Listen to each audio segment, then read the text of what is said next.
When I was younger, I was like 12 or 13, I was diagnosed with premature ovarian failure. So at that time, that doctor told me that I couldn't have kids. And so, I talked about this in the way of like, at that age, you think that your womanhood is characterized by pregnancy and your body, and that's what we're sold. So at that time, definitely didn't have no body. And now I'm being told that I can't get pregnant. And so I think that took away the blanket that a lot of women feel like we're able to stay under, of feeling like, oh, I'm a woman because I have a body and because I can get pregnant. And I had to find out what womanhood really meant to me. And so I spent a lot of my teen years reading and crying and healing and going on a journey of unlearning what is taught to us as young women in society.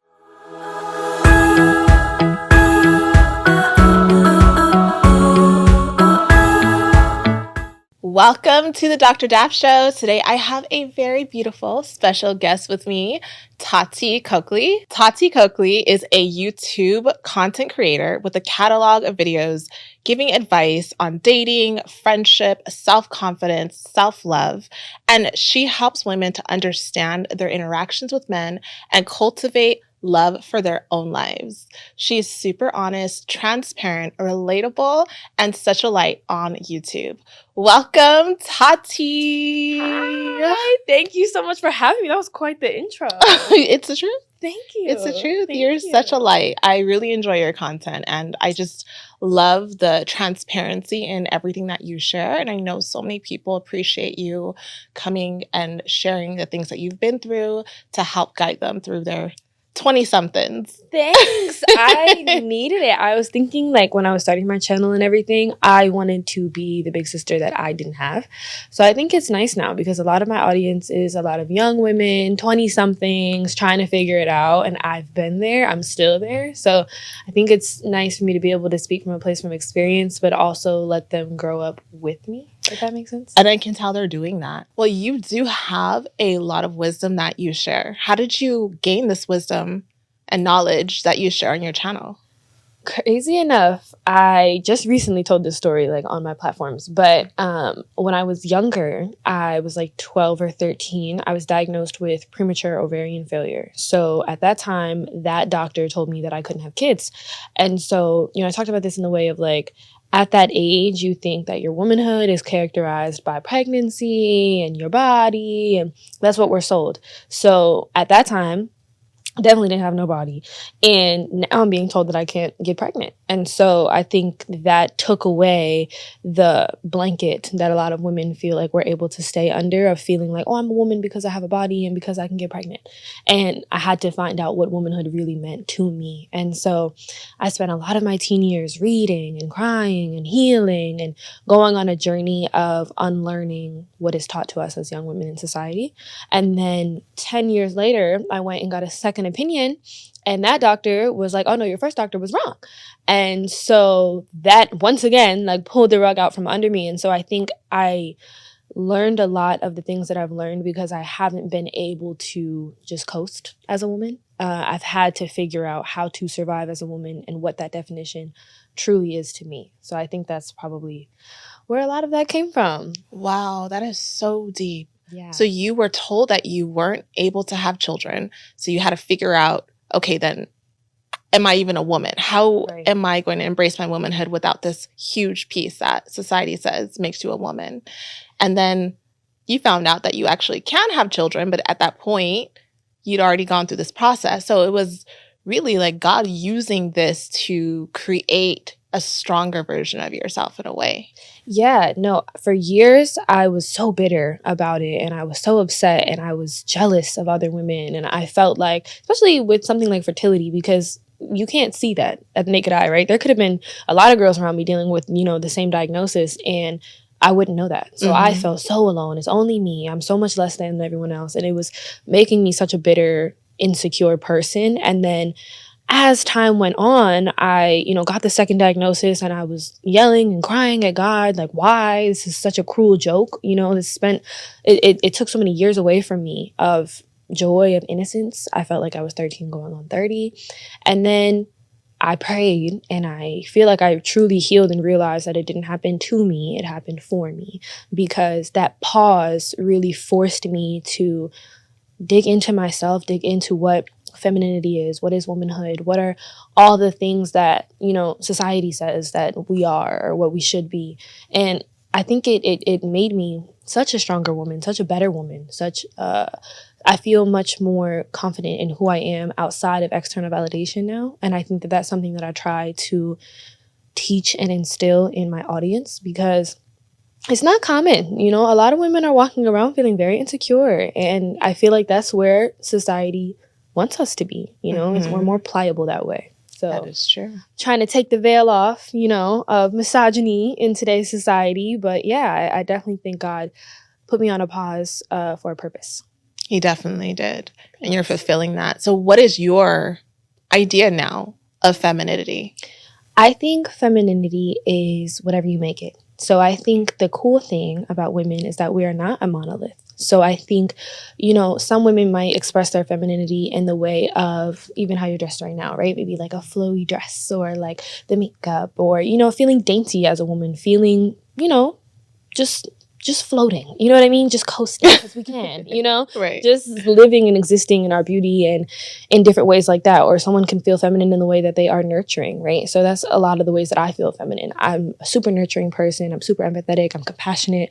And I think those are super feminine traits. I think the masculinity comes in with the aggression and, the defensiveness, the protection, the guardedness. And I think the beauty in femininity is not having to do that and still being strong. I think I've seen something that you talked about with femininity and weakness and how it's not a weakness. Yes. And I totally agree. And I think for me, that's how I express my femininity. But other women can express it in whatever way that they so choose. And I don't think we should all be forced into a box, because I know what that feels like. And it's not one thing. Femininity isn't just, getting your nails done. Femininity isn't being nurturing. It's all of those things. It's which one you want. It's whichever one that you feel like you embody the most. I think you should. And I don't think you have to pick one. No, you're right. And I think that's why so many women feel inauthentic in their femininity, because they feel like they have to be this one way. They have to dress like a super girly, or they have to get their nails done. And I definitely think that women should put love into themselves in all ways. Right.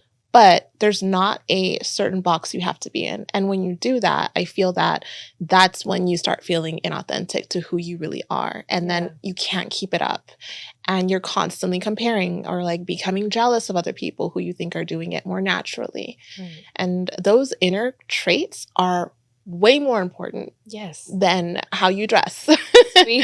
That's truly what it means to be feminine, what you said. I think a lot of times we get so focused on how we appear that we end up losing what femininity to me really is. I think it is the softness and just existing. And I think when we skip that, we're missing the present, we're missing the now, we're missing that part of femininity. We're planning for the future, we're planning ahead. That's really more masculine, traits, where it's so much living the future, guardedness, trying to protect, all of those things. No, we have to let all of that go. And I think if more women focused on their inner traits, it would actually end up just exuding on the outside rather than having to put so much effort into it. I think femininity is effortless.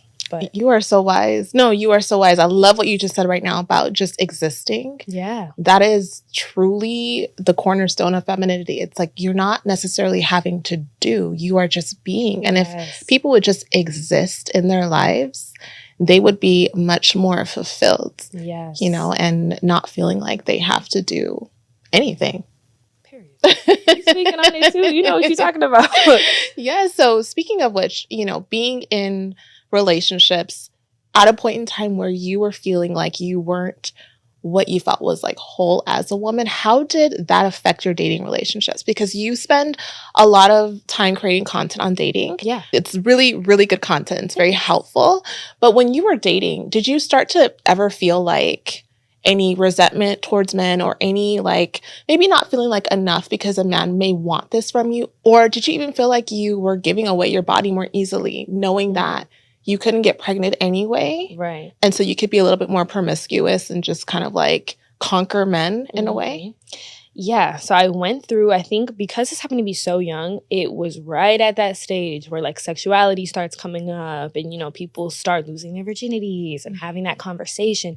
And so I actually was terrified, to do that, because I felt like I don't know. I felt like something was wrong with me. Something was wrong with my body. I felt really insecure. So I was more so the other end of the sexuality where I was like hyposexual in a way, where I really didn't want to do that. And then as time went on, I think I just always had this little glimmer in the back of my head, like, but what if? Like, you know, what if God plays another cruel, sick joke on you and it happens? You know what I mean? And so I think I was I wasn't just existing, you know? And so I robbed myself of, you know, feeling strong in my sexuality, feeling strong in who I was.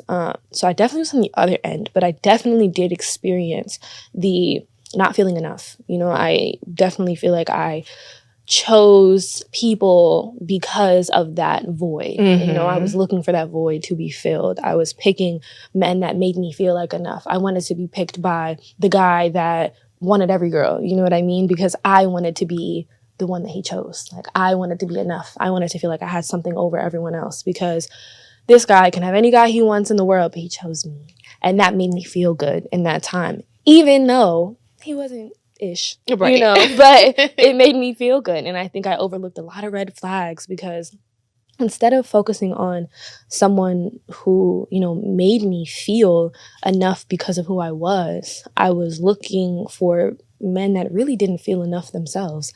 And so we're looking for that in me. And I think I gave a lot of my love away, a lot of my femininity away, a lot of my nurturing away to people who did not deserve it, because it made me feel good just to have somebody. And I overlooked everything that they were or everything that they weren't, because they're just a body and a place for me. You know what I mean? And I really was against, like, you know, like different people and different things. I wanted one person that was mine, because I think when the diagnosis came, I felt like I was never going to keep a man. A man would never stay with me, because what's going to happen if I can't have his kids? You know, I'm not going to have that fairy tale ending. So I was constantly searching for that. So I was in a super long-term relationship that I knew I shouldn't have been in, you know, but I held on because I'm like, see, look, this is my fairy tale, you know, and I was holding on to that. And when it ended, I got over it relatively quickly. And people in my life were like, girl, you was with this man for how long? And it was just like, because it wasn't that I was in love with a person, it was more so I was in love with what a person was doing for me, what void that person was filling for me. And I did that, and I did that, and I did that until I was able to put that label on it and realize, like, hold on. You're not really experiencing love for what it is. You're cheapening yourself. You're robbing yourself of what you can actually have. And so, yeah, I definitely went through that period of not feeling enough and choosing men that probably didn't feel enough themselves. It's amazing that you were able to realize that those men had that issue, because sometimes that is difficult to see when you're just looking at the glitz and like, this really attractive, popular guy wants me and, you know, I have him. It's hard to see that brokenness until you spend enough time with them and you start realizing those traits are there. Yeah. Did you know that 1 out of 8 couples have trouble conceiving? Studies show that 87% of women would alter their life plan if they found out that they had fewer eggs than average for their age. I want to grow my family, and it's important for me to know what my body is doing so I can plan and prepare. Modern Fertility is so helpful by reviewing your hormones for fertility. They send over a kit for you to test at home, and you send it back and they give you the results in less than 6 business days. Proactive fertility hormone tests often aren't covered by insurance and can cost upwards of $600. That's 3 times more than the cost of a modern fertility test. Fertility declines as you get older, but everyone's body and rate of decline is different. But don't let that worry you. One of the hormones they test for is AMH, which can tell you if you have more or fewer eggs than the average person for your age. It's just good to know. If you're thinking of freezing your eggs, you'll learn if a doctor might expect to retrieve more or fewer eggs than average. Once you take the test, you will have access to a dashboard that gives you insight on your personal results, and you can also speak to people who can help you to understand your results. You will also receive insight into your thyroid health, which can impact everything from your skin to your energy levels to your fertility. So give Modern Fertility a try. Get $30 off of your hormone test now using the link below. Thank you so much, Modern Fertility, for sponsoring today's show. Now, you talked about red flags in dating. Yeah. What are some red flags that you think are necessary for women to just keep their eye out for when they're dating? Yeah, I think number one, any man that tries to make you feel small so that he can feel big is a dub. I think a lot of men feel, bigger when women feel smaller about themselves because they feel like they have someone they can control. They feel like someone needs them. I think a lot of men, because of what society puts on them, they need to feel needed. And so that's why there's all this discourse about, oh, women are too independent now and women are, why? Because now they don't feel needed, but they are needed, for different things. And I think it's the search for needing to be needed that is a red flag for me, because they will always shrink you so that they can feel big in whatever way it is, in microaggressions and telling you, oh, what you have on is too this, oh, you talk too much, or you're too needy, you're too this, you're too that.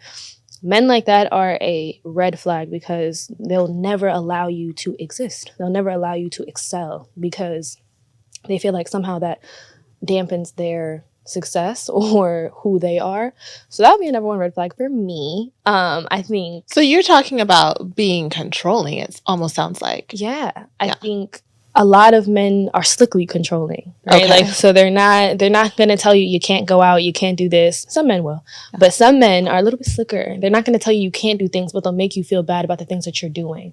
And so in a way, you are controlling because you know that woman is going to do whatever to please you. And so if something seems displeasing, she's not going to do it. And so I think you have to look out for men that belittle you or shrink you in any way, because that is their way of controlling you so that they can feel big and powerful. Right, because you definitely do want to allow him to feel needed, but it's almost like you need to, number one, look out for what you said, and then also maybe choose men who enjoy doing the things that you actually do feel like you need. Yes. Yes. Right. So it meshes, it flows. Yeah. I think that's an issue a lot of women make too. I think even in like love languages, right? So I think there's this narrative that like the right person is just going to know how to love you and da-da-da-da. I never went for that. I don't think that that's true. I think that's a toxic mindset. I think the right person will learn how to love you, right? And will enjoy learning how to love you. And so I think with love languages, I think when women understand that what their love language is, they're able to assert it and their partner can either match it or go. I think you have to know when it's just not going to work. So maybe one person, your love language is physical touch, and another person's is acts of service, and they hate physical touch for whatever it is. You have to know that that's what you need for your cup to be filled, and you have to go find the person that can fill it. I think women, like, we try to pick one, like, okay, well, maybe I should just appreciate all these acts of service. No, you want your physical touch, so go get it. You know? That's just, it's understanding our needs and asserting it and knowing that we deserve it. I think that sacrifice mindset for women is just, we just can't get rid of it. It's awful. And knowing that they're not going to just randomly change, because I think a lot of times people are waiting it out and thinking, oh, maybe after we're together for a year, or maybe once we're engaged or once we're married. But that's not the case. It will never change. And unless, number one, they're willing and able to do it, or, it just comes more naturally to them. So you're right. Are there any other red flags that are super important? I mean, we have like our obvious ones. Like, I feel like guys that, immediately are jumping to sexual things, right? I think that's a red flag because that gives me like a conquer mindset in men that we see often, where it's not that they're interested in you and they, want to value you or whatever. They want to conquer you because you are something on their list. You're a challenge to them. And conquering you would make them feel bigger. And so, once again, that's their way of making you feel small, because they don't look at sex as a mutual exchange. They're looking at it as, I win, like you lose. You gave it up to me. I still hit though. Like that narrative, right? And so I think men that are constantly talking about your outer appearance, constantly talking about sexual things, or, oh, if you say you get in the shower, oh, why I'm not in there with you, or you know what I mean? It's the micro, they're trying to see how much they can get away with. Yes. And so that's a no-no. We don't do anything that's like overly sexual for that reason. And I just think men in general, that you can tell when a man is insecure. And I think, how can you tell? Because not everyone can tell. Right. I think personally, men that are I think they just are overcompensators, right? So the men that need to fill their voids in whatever they possibly can. So that could be being the loudest in the room all the time. That can be being the one with all the girls with him every time he steps out. That can be the one with all the bottles, the biggest section in the club, the biggest are typically the men that feel the smallest on the inside because they need to do the biggest on the outside so you can't see it, right? Or men that are aggressive in their tone to women, I think is another flag of like, okay, you're clearly insecure because you're choosing. It's like the big guy picking on the little guy, like, you know, to bully on. So it's like, okay, well, I can pick on this woman because she's probably, you know, wanting my love, or, you know, she's not a man. Would you talk to a man the way that you talk to women? Men like that, I think, are very, very, very insecure on the inside because they pick and choose wisely, and they are constantly overcompensating for the things that they feel voided of on the inside. So I think you just gotta watch how a man moves. You gotta watch, you know, you gotta watch what he does and why, I think, is your biggest way, you know? So once a woman kind of figures out that she's met a man that she likes, what do you think are some common mistakes that women make in the dating talking phase? I think doing what I've done in my life. I think a lot of women make the mistake of wanting it to work so bad that we overlook reasons why it's not going to work. Okay. And so, you know, I've done that in my own life where you just want the fairy tale and you don't care who's Prince Charming, right? You just need it to be filled. So I think a lot of times in the talking and the dating stages, women are just trying to make it work so bad, trying to be appealing to this man, trying to find something to talk about, find the connection and force it instead of seeing if it actually falls together.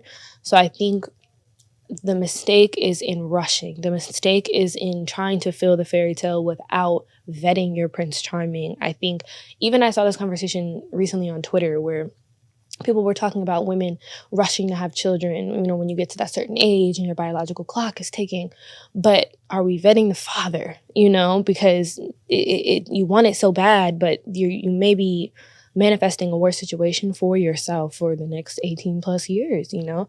And so I think we have to vet our partners better. And I think we cover our eyes to all the red flags that they show us in those talking stages. And we don't want to hear it. We don't want to see it. We don't ask friends' opinions because we don't want to hear that they don't like them. And I think we have to do a better job at looking at who we are looking at as partners, because we have to see if they're worthy of us. I think we want to be worthy so bad that we miss the fact that a lot of these men are not worthy of us or our time or our love or any of it. And so I think we have to do a better job at knowing that we are enough and finding the man that is enough for us.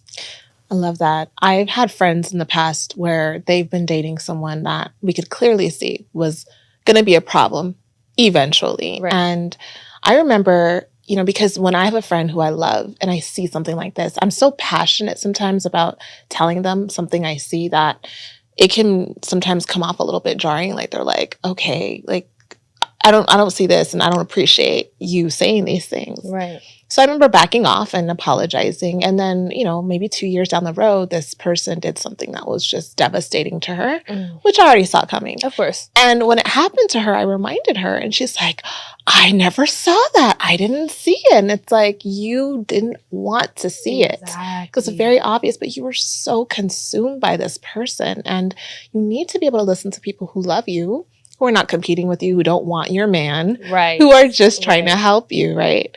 And I think if they vetted them properly, they wouldn't come across these issues. So what are some ways that you think you can vet a man in dating? I think you need to come up with a list. You need to decide what is your absolute yeses and your absolute nos. I think women don't have a good grip on that when we go into things because we're so sacrificial that we're willing to kind of shift some of those things. No, that's where we end up feeling miserable down the line. A lot of women are unfulfilled later in life because we didn't make that list and make sure that it made sense. So I think we have to make this the list of, okay, let's decide what we want from a man and what we don't want from a man. What do you need? What do you need? Ask yourself what you need and be honest with yourself. Do you need someone who can provide you words of affirmation? Do you need someone who is highly communicative, highly sensitive? Do you need that or do you want that? You have to make that decision. And I think we can decide I might need these things, okay, as a human and as a woman and as a partner. I need someone who can communicate with me, who won't abandon me because it's too triggering, and who is highly aware of themselves, they're self-aware in their emotions and others, right? But I don't need someone who's 6 foot. I don't need someone who makes X, Y, and Z. I don't need someone who looks like this, but I do need these things in order for me to feel seen and heard in my relationship. And then when you go on dates with this person, if they're ghosting you, if they're not texting back, giving you no answer, oh, sorry, X, Y, and Z, whatever, if they're not communicating with you properly about, when they do need time away, if they're not aware of themselves and how they speak to you and how they communicate their emotions, and if they're not aware of yours when they've upset you, if they're not compassionate towards that, that's easy to see on the first couple dates. It's evident. They're going to show you that. If they've upset you and you express that and they're like, oh, you tripping, blah, blah, blah. Okay, clearly this is not a highly sensitive person, and that's on your list of needs. He's out. You have to be able to say no. I think women are so afraid that this man that just came is going to be the last one. And if I don't keep him, I'm not going to have a husband. No. This one, if it's not this one, it's going to be the next one, and then the next one, and the next one. But a lot of women, and what you said is true, but a lot of women don't know what they need, especially if they haven't had very much dating experience. Yeah. They may be on a date and this person's not asking them about themselves, and they may not even realize they haven't been asked because they think that, I'd rather him talk anyway. I don't really want to talk. I'm kind of shy. Or they're just so used to not experiencing love even for themselves that they don't even know what it would look like. Right. So for people who have never had any dating experience, how do you think they can figure out what they need? Or do you think they just have to go through the dating experiences and just figure it out from there? I think you can figure it out on your own. I think obviously going through dating experience is definitely helpful because I think it brings up a lot of that trauma. Even the relationship that I'm in now is the healthiest I've ever had. And because of that, it brings up so much of my trauma and it forces me to deal with it. So I think, relationships can bring a lot of that trauma up, or you can dig it up yourself. So when I was going through what I've gone through in my life and I thought I couldn't have children and things, I had to dig a lot of that up on my own. And so asking yourself, even if you don't have any dating history, what do I want in a partner when it does come? When I do start going on dates, what do I want? You can ask. You can ask yourself, if you close your eyes and you envision what your fairy tale life would be, what does it look like? Then the important step to do after that, though, is the why. I'm such a why person, but why? So maybe, I want my partner to just come give me affection every single day. And if he doesn't, then that's not a part of my fairy tale. Why though? Did you lack that in childhood? Is there a reason? Does it validate you to get affection from a man? Why? And I think asking yourself those why questions will let you know what you need and what you want. Because sometimes what we want is not what we need. And not to be judgmental of yourself or allow other people to judge you in your whys. Because sure, maybe you didn't get enough affection, but someone might say, you don't need that, or that's not important, but it's important to you. And even if it's something that may seem superficial, if that's what you really want and need, that's what you want and need. And don't be ashamed of that. Embrace it, because there's someone out there who wants to do that for you, even if in society's terms, it could seem like it's superficial. Like, let's say, you want someone to kiss you 5 times a day, or you want someone who has a lot of money. A lot of people think that they can't want that, right? Because it's superficial. But there are men out there who that is their leading, like that's what they want to do. That's what they want to give. That's their way of expressing their love. And they want a woman who can appreciate that, right? And so you'll find someone who fits whatever it is that you need, regardless of what it is. I think it's so important to know that, because although you can ask yourself those why questions and you could be like, okay, you know what this is from childhood, either you can make the decision of like, this is something that I can work through and that I think that I really don't need. I think it's actually better for me to work through it. Or because of what I've gone through, I do need that. Yes. And that's okay. I think that self-advocacy and women knowing that it's okay to say, I want this and I need this and I deserve this and it exists. In your opinion, do you think that it's okay for women to shoot their shot, or is that something you would advise women not to do? And shooting your shot means if you see a man that you're interested in, that you go out of your way to approach them, whether it's actually walking up to them and asking for their number or sending a DM or just finding a way to get that man. So for this, I definitely kind of have different opinions on it depending on the situation. And also depending on the type of woman that you are. Because again, we're not a monolith. So it really depends on what type of man you want in your life and what the way that you need to be loved. And so if you are the type of woman who really values the traditional like feminine and masculinity, and you want your man to, lead, let him lead. So if you see he has every opportunity to shoot his shot with you and he isn't, and you want to be led, it's a dub. He's not the one, because he's not leading. He's already showing you he's not a leader. And so you won't feel fulfilled in that relationship if you enjoy being led. Now, if you're on the other side of the spectrum where you're not really into norms, or you don't really care for the femininity versus masculinity, you kind of appreciate the blend of the two, and you think, you know what, I can tell he wants to say something, or maybe he doesn't see me, let me give him a nudge so he feels comfortable to do so. Do it. It depends on what you need out of your partner and what you need out of your man. Now, what I will say is I don't enjoy women playing cat to a mouse. So I don't enjoy women chasing a man and trying to grab him, because that reminds me of feeling like you have to prove your worth to this man, right? Showing him, look at me, I'm enough. You're chasing him to see that. The right man is going to see that. And so I don't want women to get into the cat aspect of it, but I also don't want to discourage women. Let's say the man's on the other side of the room, you're not even in his scope, in his view. It's okay to go be in his view, and see what he does. Now, if you go in that view and he's not doing nothing, and you want to be led, we have to choose another man. If you want a leader, let him lead.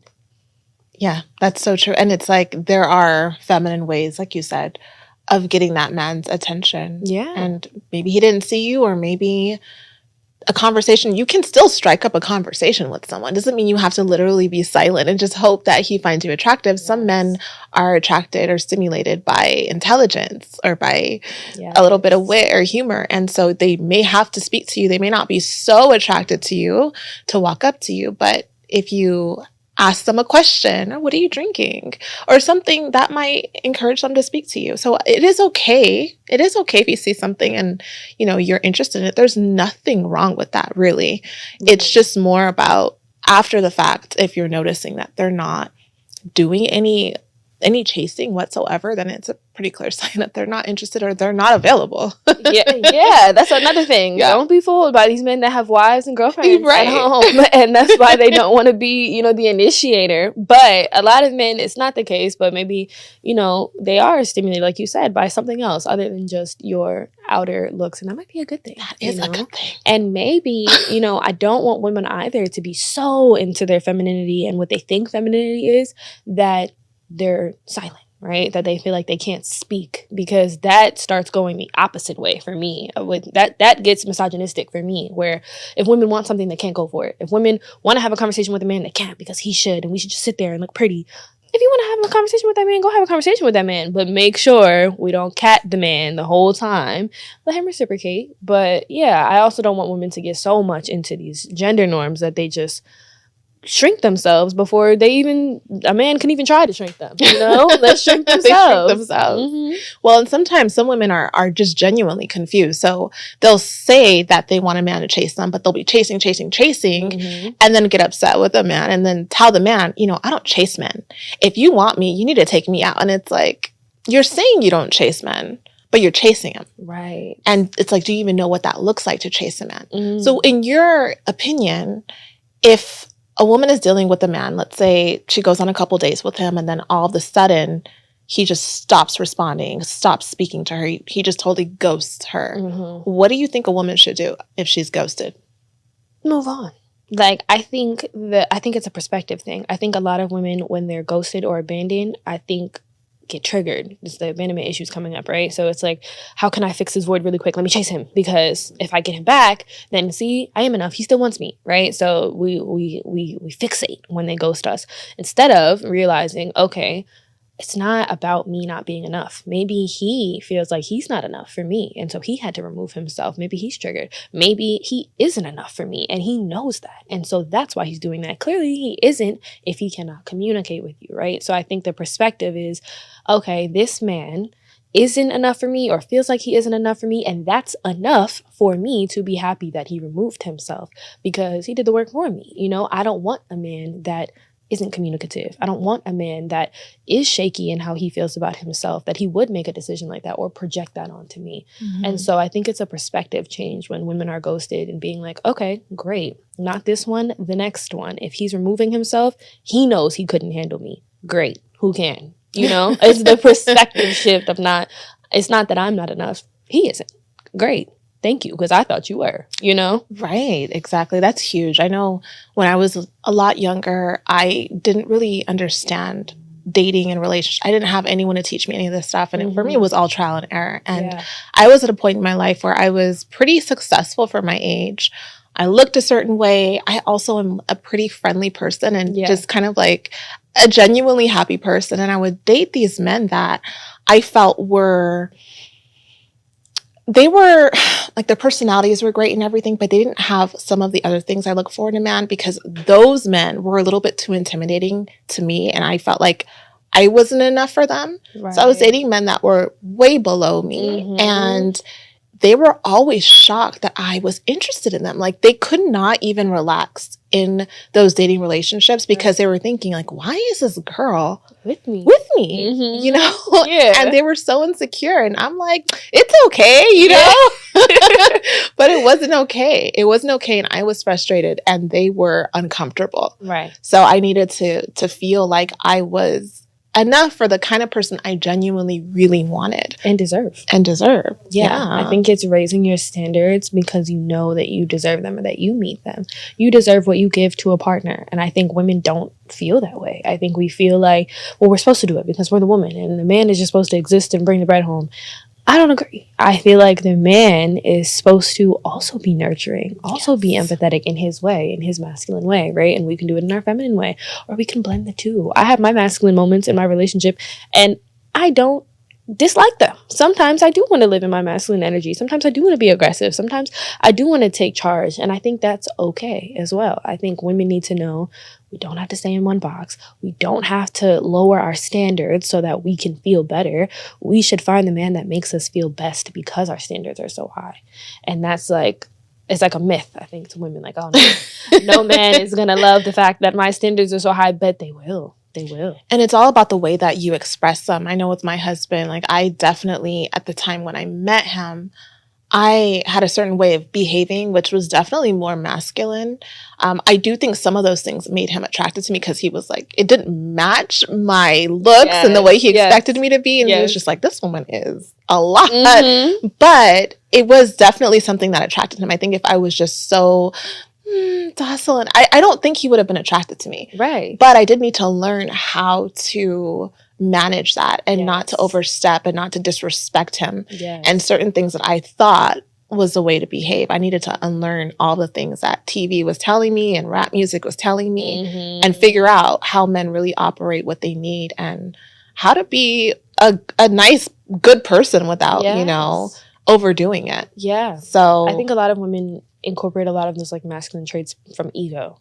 So I think when our ego is bruised, it's funny because ego is always discussed with men. And I will say that that's definitely their plight, but I think it's ours too. You know, I think when our ego is bruised, we step into that masculine energy a lot more and then it becomes a war here. And I think love is egoless. I think it's selfless. I think it's truly just existing, as we talked about. And I think the more women let that go, I think we'll be able to just exist and we'll be able to blend the traits where we need them to be necessary and where we can just exist without feeling forced to do anything. Like, you know, I think we can exist, we can speak, we can assert ourselves, and that doesn't have to be like scary.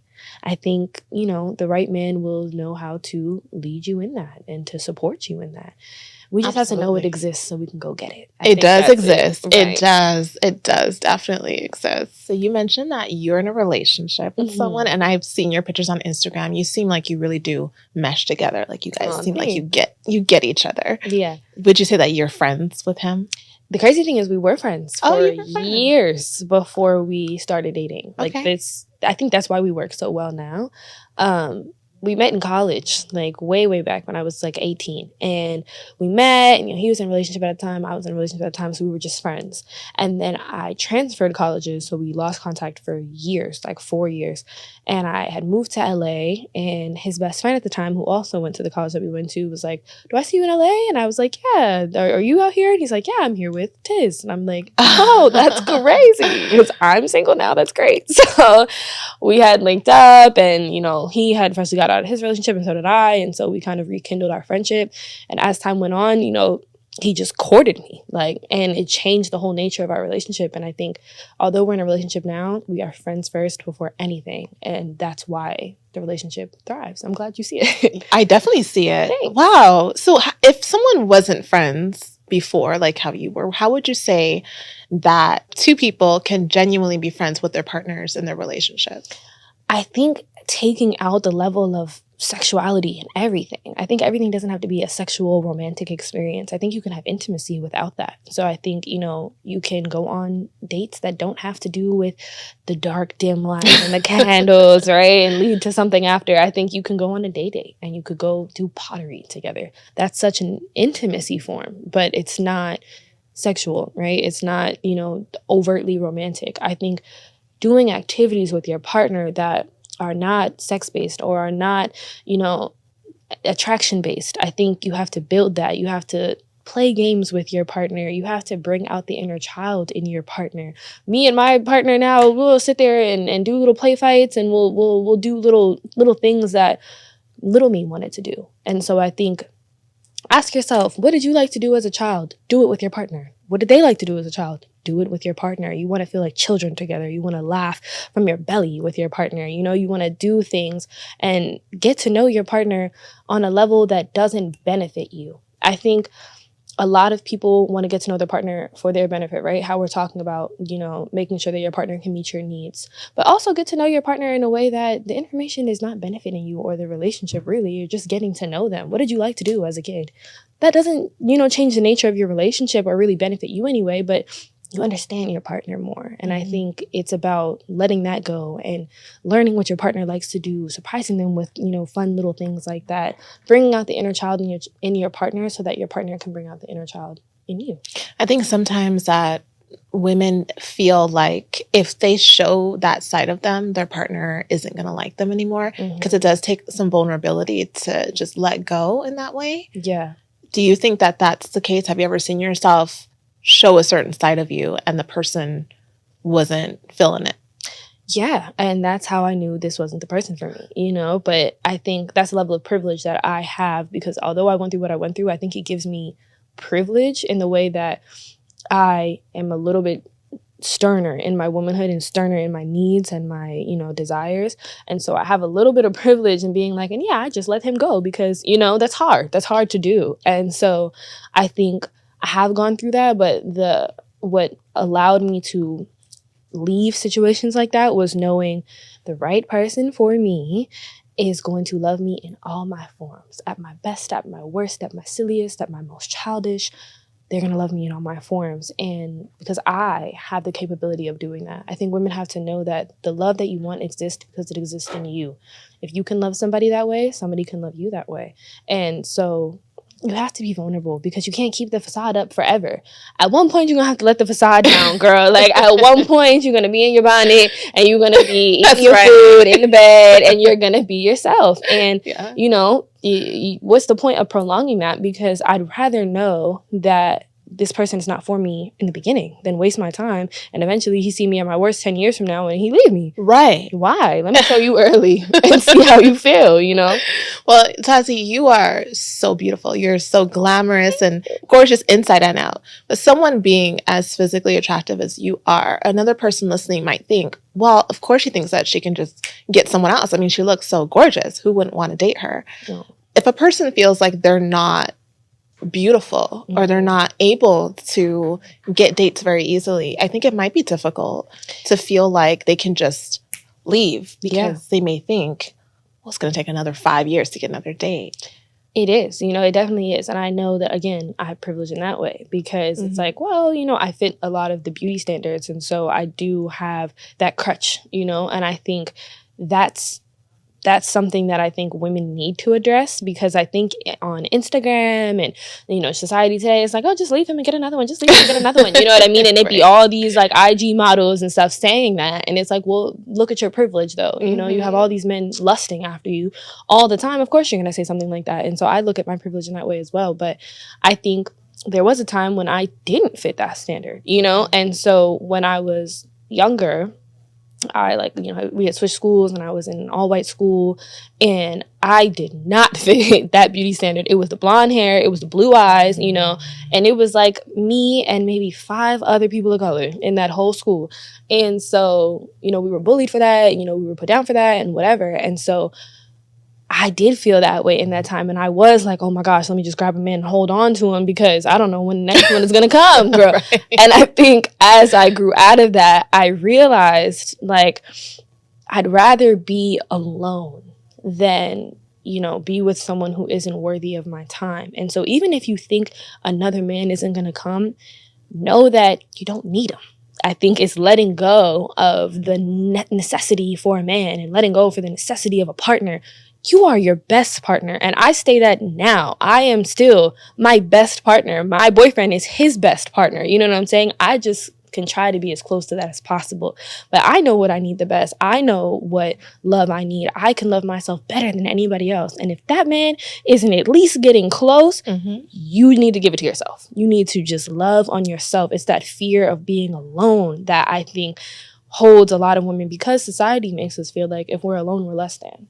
If you don't have a man, you're less than. Even on like Housewives and stuff like that, it'll be like, oh, but where's your ring though? You know what I mean? And it's like, if you don't have a ring, you're less than a woman. If you don't have a child, you're less than. If you don't have a family, and you're not. So if you look at the studies, like if we want to bring psychology into this, studies show that single women are the happiest at their end of life, right? And that married women are not. It's just true. It's true. Now, I still want to get married, you know what I mean? And we're blessed to have men that make us fit a different statistic. Right. But typically that's not the statistic. You know, we're anomalies in that way.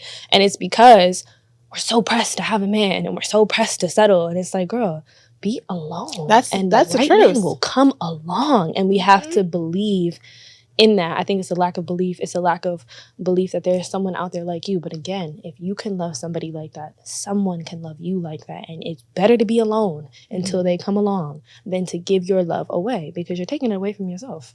Right. So in your relationship, how is it that you're able to be in your relationship, but also keep yourself separate? That's something I've had to learn. And honestly, I would say I had to learn that within this one, because when we first started dating, I was so happy that I finally found my person, right? That I just lost myself in it. I was just up under him all day, every day, whatever you want to do, let's do it, this, and that. Like, we were like this. And although we're still always together now, we find a way to be independent. And so I think I might, you know, if I wake up an hour earlier than him, I'm not going to sit in the bed on TikTok until he wakes up. I'm going to get up. I'm going to go on a walk by myself, maybe. I'm going to go on my balcony. I'm going to read a book that I like that maybe he doesn't. I'm going to watch a show that he doesn't like. I'm going to find the time to do things for myself. Or I'm going to find classes. Like, for example, my partner, he boxes, right? So he goes to the boxing gym 3 times a week. That's his time to do that for himself. While he's doing something for himself, I'm going to do something for myself. I might go take a pole class. I might go to a yoga class.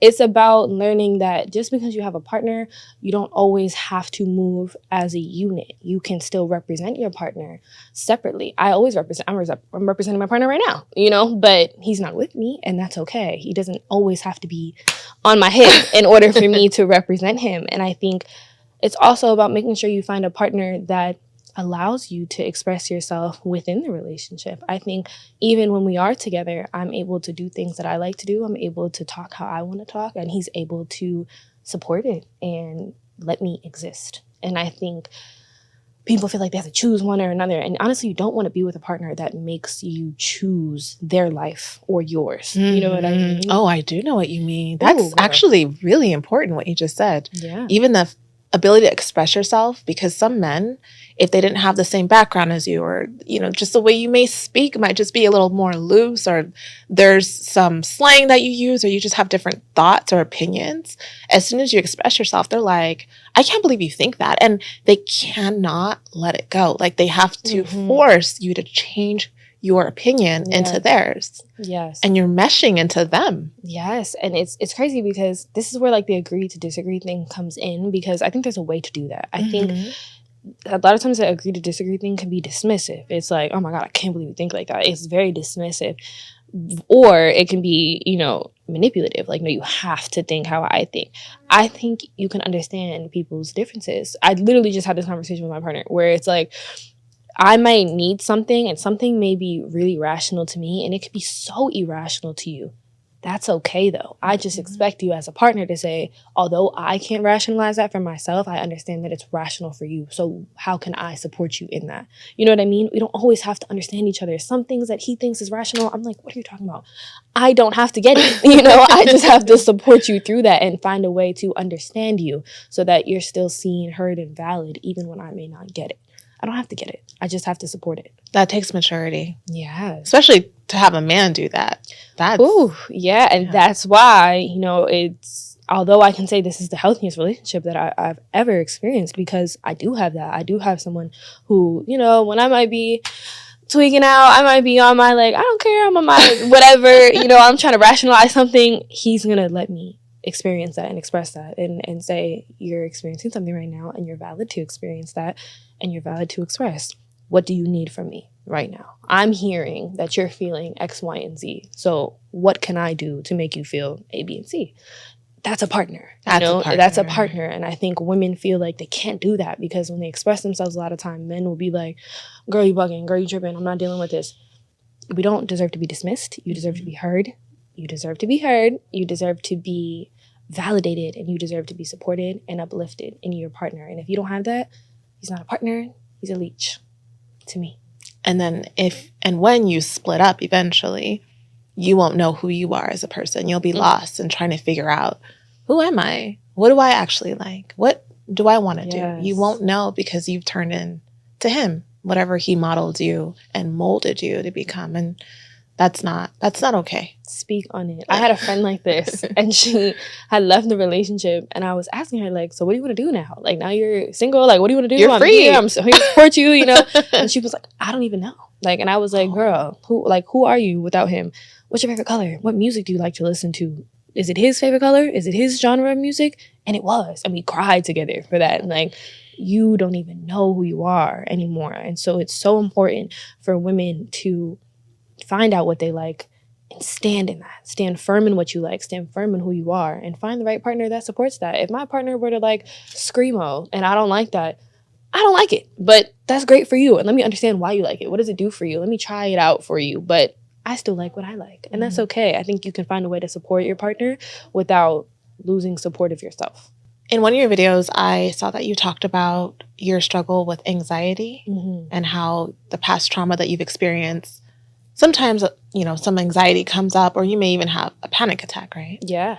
First of all, did you ever go to therapy to address the traumas that you've experienced? I'm in therapy right now. Every Thursday at 12 o'clock, I am in therapy. I definitely, especially after the second diagnosis, I had to go to therapy. Like, it was like, hold on, girl. Like, at that point, I didn't know who I was anymore, because I think I had built an identity for myself around not being able to have kids, that when it came back, I'm like, who am I now? You know, I had built this identity of this strong, independent woman that didn't need kids and didn't need a husband and all this stuff.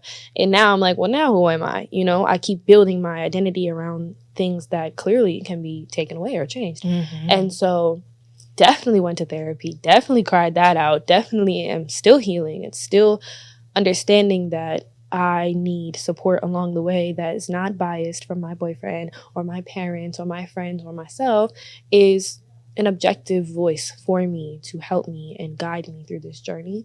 And so, yeah, I definitely went to therapy. I love therapy. I support therapy. Go to therapy. I love therapy, especially for our community. It's critical. And I know mental health is definitely not talked about, not celebrated, not supported a lot in the community. It definitely wasn't something talked about in my household a lot. And so I think our generation is changing that. And I think that's great. So, it is great. Therapy for everybody. When a person has social anxiety, for example, or just anxiety that's crippling, and they want to date, that can be challenging because it's like when you go on a date, you're on this stage and you feel like you're having to perform for this person to choose you for the role, right? Do you have any tips for women who struggle with anxiety, dealing with the dating world, all that comes with it? So I definitely struggled with that for a long time. The anxiety of, am I enough? Am I being too overbearing? Am I not being exciting enough? Do I look good enough? Do I not?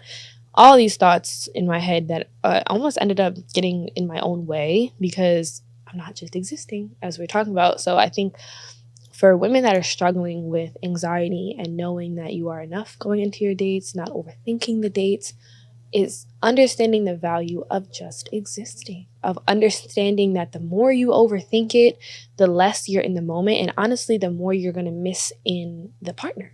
We're so worried about being chosen for the role. Is he worthy of the role? You're missing that. You're not just existing and looking at what red flags you might be missing in this person, what green flags you could be missing in this person.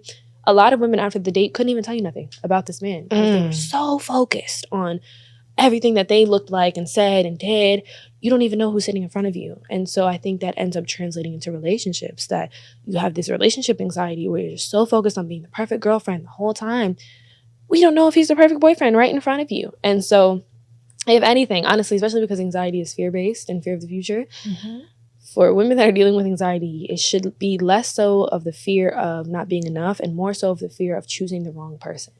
And I think that is it resonates with people who have anxiety because you're still fearful of something, but at least we're shifting it to something else. At least we're shifting the blame off of ourselves because that fear is often misplaced and it gets in the way of everything. And if at least we can shift it to, let me not be with the wrong person, eventually we can learn to exist and learn that the right person is just going to fall in our lap and we can eliminate the fear in total. But we got to move it first. Yeah. In order to move, because it's crippling when it's on yourself, you know? You're right. You do have to move it. And one way that you can also move it is by doing things that release those fears, like journaling and praying and not putting all of it on you, you know, asking God to help you to see things that you may miss and to give you a feeling that you need if something is wrong or off.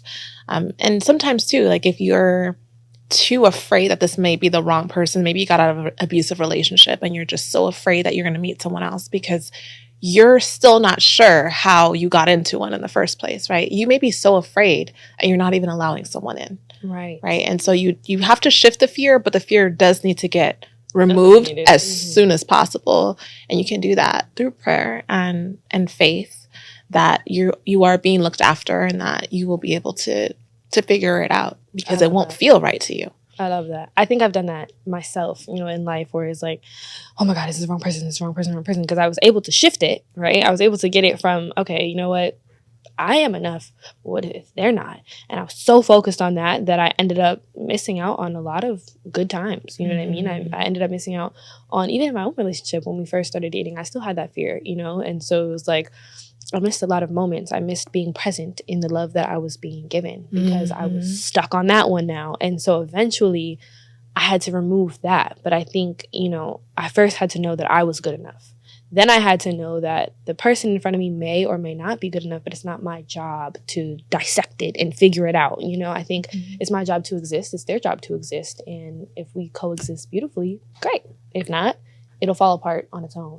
And the next person will, you know, come in and that's fine. I think I have a lot of relationship anxiety about like trying to make it work. You know, I deal with that. And it's like, girl, just let it go. If it's going to work, it's going to work. If it's not, it's not. And that's life. And eventually it will. Yeah. Eventually it will. Exactly. Now, when you've been in a relationship for a while and you feel like you've met this person and you're in love and everything is just smooth sailing, and then he breaks up with you, how do you think women should go about dealing with rejection? And how can they get over an ex? How can you really get over someone who you deeply felt like this was your person, or you already saw the wedding and the children and you were done? Like you felt like, okay, I'm done with dating. This is my guy. And then all of a sudden he breaks up with you. Mm-hmm. What do you think women can do? Because there are a lot of mental health issues that actually come out of rejection or painful breakups or someone cheating on you or leaving you for someone else. Next thing you know, you're on social media and you see them with this new woman and you're like, what? Yeah. You know, I mean, I've experienced it in all realms with the seeing someone with someone else, with the breakup, with this, with the that. And I feel like the same feeling each time where it brings up that feeling of abandonment. It feels that feeling of abandonment plus rejection, because if you're abandoning me, you're rejecting me. I wasn't enough, right? And so I think it's, again, shifting that perspective and understanding that if someone left, they may have had to leave for themselves, and that's okay. I think that's where, we were talking about your autonomy within a relationship. You have to respect other people's autonomy as well. If I've left situations because I needed time for myself, I wasn't ready. I needed to fix my mental health. I needed to heal traumas in my life. It had nothing to do with, the person involved. And so I think we have to respect others' autonomy and understand that maybe they need time on their own, and that doesn't mean you're not good enough. We have to stop attaching our worth to people's actions and to people's stagnation. I think it's like, as long as they're here, I'm enough. But people settle too, honestly. So you don't know if that person's settling by staying with you and you're settling by staying with them. And so the best understanding is that I am a person on my own. They are a person on their own, and we are existing together. We are experiencing each other. And if at any point this person needs to experience life on their own, I respect that and I support that, and I will continue to experience life on my own and exist. It's like the forcing expectations and forcing that happy ending when that might be the happy ending. You two separating might be your happy ending. It might be what was best for the both of you so that something better can fall into place. And I think you don't see that until afterwards. I've done that in my own life where I thought the breakup or stop dating this guy was like devastating. I'm like, oh my God, you were going to be my husband. But they weren't. And you wanted it to be that, but that's not what you needed. And now looking back on it, I'm so grateful that things fell apart that they did so that better things could have fallen into place. Oh, absolutely. I've never had a situation where I've left a relationship and didn't fall into a better one. Yes. A much better one than I could have ever even imagined. I really couldn't have even imagined it. Literally. Yeah. Literally. I think all the love that I thought I was getting in prior relationships and things like that, I'm getting now. And I would have never, ever pictured this type of fairy tale for myself. I think it's about knowing that your fairy tale can change. It can improve. It will improve time and time and time again. And so if one fairy tale book ends, you open your next one. And that's okay. And sometimes you realize that was not a fairy tale. It was a nightmare. Girl. It was a whole nightmare. Ooh. Girl. A lot of women in their 20-somethings, they have never been on a date. They have never even been approached by a man. Yeah. Ever. And they think that they're not attractive enough to be approached. And they do need help to get a man's attention. It's something that they do desire. It's not like they don't want the attention. They actually do want to be approached by a man.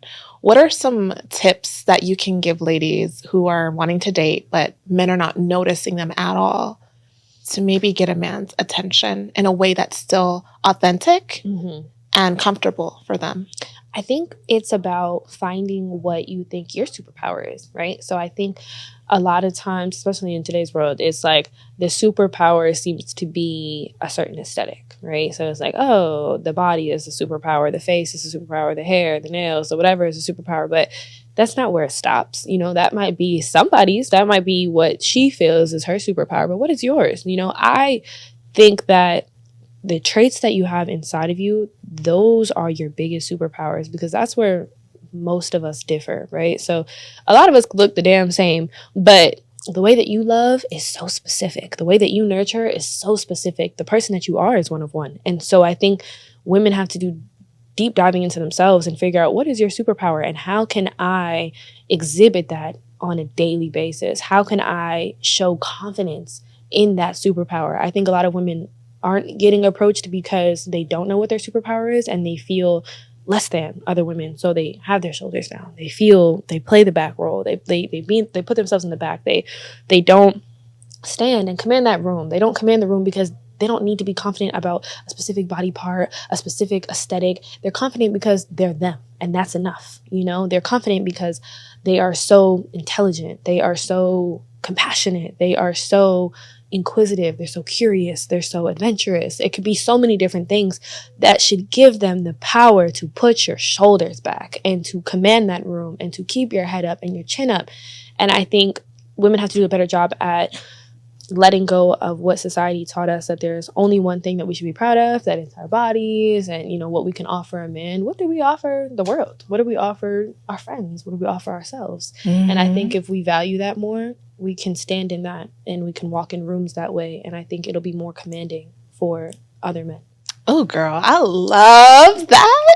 I really love that. And when you said superpower, it made me think of like a superhero. Yeah. And I've been hearing this term floating around about living in your villain era. Mm-hmm. And it's like the idea of being authentic to yourself and doing what comes naturally to you, and not a villain like, you know, you're going the opposite direction, but you're actually doing what you want to do versus what society says that you should be doing. Mm-hmm. And when you said that, it reminded me of just being authentic to who I was at a certain point in time when I was trying to fit the mold of what society says. So something about me is that I'm naturally a very giving person. I just enjoy giving genuinely. Yeah. It's not something I do for anyone to say thank you. Right.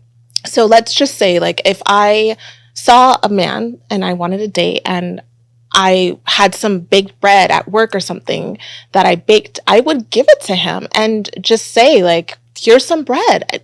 Maybe that's what was necessary for him to notice me. And someone might say, well, you should never give to a man. As a feminine woman, you never give to a man. So even if internally they love to give, they won't do it because it's not what they're supposed to do. But that's not being authentic to you. Like, I love to give. I've baked some bread for everyone in the office and I'm going to give it to him, even though he's a man that I like. And I would rather him make the first move, but it's okay. You know, and that's being authentic. And that man might think, wow, she's such a giving person.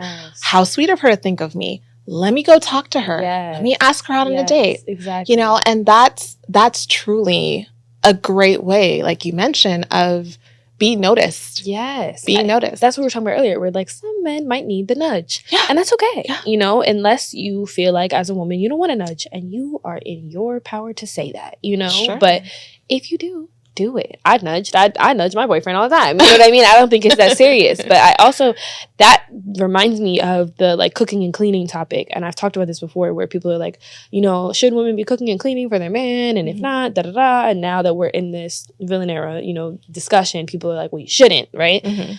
And I don't think that's fair to the women that want to do that. Mm-hmm. Like, what about the women that really enjoy cooking, really enjoy cleaning their home, really enjoy giving their love in that way? Mm-hmm. Why is that wrong? You know, I think it's about assessing why we're doing something. Now, if you're cooking and cleaning because you feel like you have to keep your man, we could talk about it. But if you're cooking and cleaning because you enjoy to, that's how you like to give love, that's how you like to love yourself, do it. If you want to bake your bread, do it. You know, like, it's okay. It's okay to do what you like to do as long as you assess why you're doing it.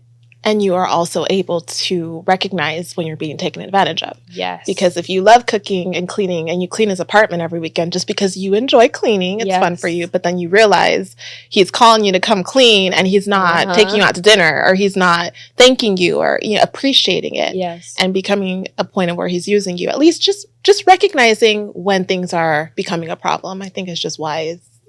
Boundaries. I think you can have so much love to give. You can love in the way that you do, but you have to also know that the person that you're giving it to is deserving, right? We're not just going to be pouring our love away, because that's how we end up pouring out of our cup completely into a strainer, because it's never going to fill that person's cup and yours is going to be empty.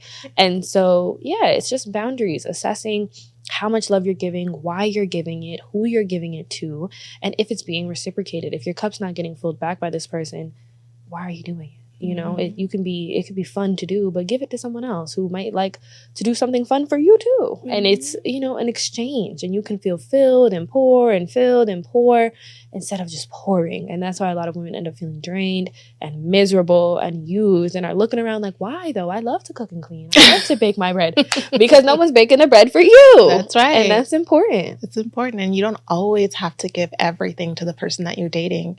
You can spread that out a little bit and maybe do it for a family member or someone that you're not thinking about, because sometimes in a certain point in our lives, we're so tunnel focused on the person we're dating, we forget that there are other people in our lives, our friends and other people who care about us, until that relationship falls apart and you're looking around and no one's there. So it's important to also just spread some of that. And people will then pour back into you and say, Taty, you're so giving, or you're so loving, or you're so great at this. And that'll also help build up your confidence in the things that you're strong in. Your partner shouldn't be the only one that, you know, can say these things about you, right? So if in my life, a lot of people will be like, oh, Taty's like so empathetic and she's like, you know, whatever. But people in my life say that because my empathy doesn't stop at my partner, you know, because my partner is not my identity.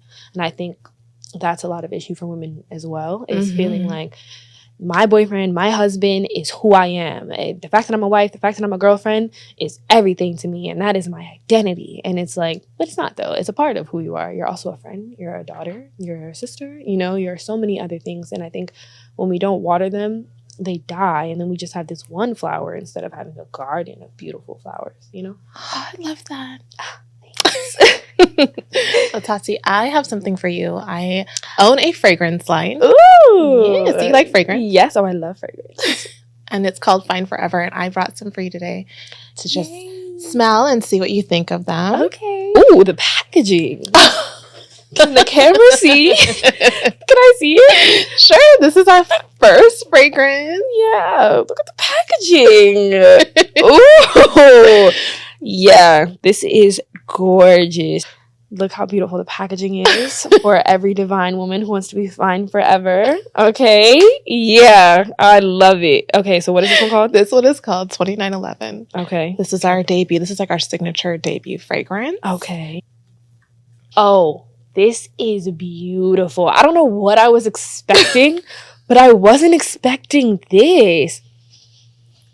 Ooh, it's like clean and fresh, a little floral. Yes. Do you know like the notes? Yes. Yes. So there's amber, there's pink pepper, there's oud, which is very like deep and sensual. There's peach. So you're getting like fruity, you're getting some like vanilla, but you're also getting like deep sensual wood. This is it. This is it. Because the crazy thing is, like, for me and my fragrances, I can never choose. I'm either on, like, my vanilla amber vibe or I'm on my peachy vibe. And so to put them together, ooh. I'm so happy that you like it. This actually really does go with your, like, the way that you present. Because you're kind of, like, sophisticated, sexy, sultry, sensual. All the S's. Thank you. This one is called Silent Storm. Blue box. Options, a little ASMR for you guys. So, you know, Fine Forever is a ooh, you and these designs. Let me show the audience. I feel like Vanna White. Look at the design. Look at the gold. Ooh, this is. Can you help me? I don't want to. Yes, I will help you. Okay, so what are the? So this one is definitely more fresh. Okay. It's more of like think of like a seaside kind of vibe. It has sea salts. It has a little bit of ylang ylang. So there's a little bit of fruit in there. Ooh. So this one's like a fresh scent, you would say. I would say it's fresh, but it definitely is a little bit sweet. Ooh. A little musk in there. Okay, let me see. Ooh. Now I can't decide. This, I smell the like sea vibe in this one. I do think this is a fresh, sweet smell. Oh, wait. Okay, let me see the other one. Hold on. Oh. They're completely different. They're all completely different. They're so different. I don't even... This one is fresh. This one is like a start your day, like fresh, clean linen vibe. Like, Ooh, I don't even. Okay. Okay. I'm so happy you like fragrance. Oh, I love fragrance. I have a whole fragrance like cabinet in my house. It's just I can never decide like what I want to do. I'm always layering because I can't decide. You have to wear them all. Yeah, these actually probably would layer nice. This is called mustard seed, and this is a really like bright fragrance. So I don't think you could wear this and not be happy. It just makes you feel and smell really happy. I like this description. One is mustard seed, and the scripture is about having faith, having the faith of a mustard seed. Love it. So all your fragrances are scripture based. Yes, they're all scripture based. I love that. How did you like find your, you know, faith and your like religion and just your spirituality? You know what? I was at a point in my life where I did not like the person that I was.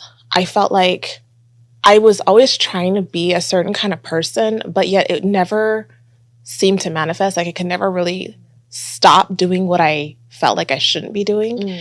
And I had a situation where I did something that was super terrible and I got caught. And at that point I was like, I need help. Yeah. I need help. Like this is not who I didn't feel like this is a person God wanted me to be. Like when he was creating me, I felt like he created a certain kind of person, but I wasn't living up to that person. And that's when I sincerely in my spirit, in my heart, asked for the Lord to come into my life and help me. And at that point, that was the first time I actually genuinely wanted God. And it wasn't just like, oh yeah, I'm a Christian. Oh yeah, I go to church. Oh yeah, I do these things. Like I literally did whatever I wanted in my life. And I was kind of a bad girl, but because I was so smart and like so nice, it kind of all masked together. And people didn't really see that like super like devious side of me. Yeah. And so I knew what I was though. Right.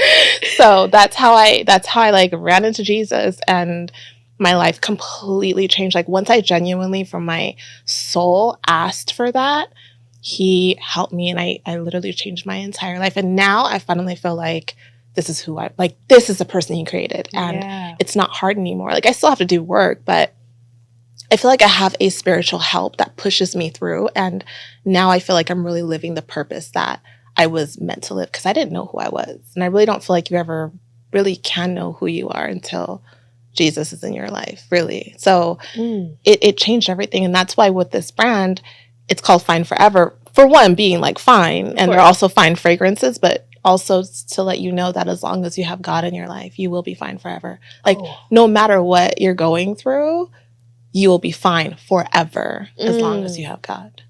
That was deep. Yeah, I live for that. That was not the explanation I was thought I was gonna get. You just keep surprising me. So this is mustard seed. This one is the most different, I would say, than the other two. This one is the most unique, and I like that it's called mustard seed because I feel like it fits its uniqueness. You know what I mean? Yes. I don't know which one I like the best. Girl, you give me options. Well, I'm happy you like them. Thank you so much, Taty, for being on the show today and sharing all of the wisdom that you have. I am so inspired by you. You are so young. And if I had the wisdom that you have at your age, I just feel like my life would be different. But it's okay. It's okay. It went the way it was supposed to. It went the way it was supposed to. And I am inspired by you as well. Everything that you've created for yourself, your mindset, your journey, like you just kickstarted some thoughts in me. So thank you so much for having me. This has been such a beautiful conversation. You're so welcome. And thank you all so much for watching the show. Hopefully we'll have Taty back one day. Yes. Bye-bye.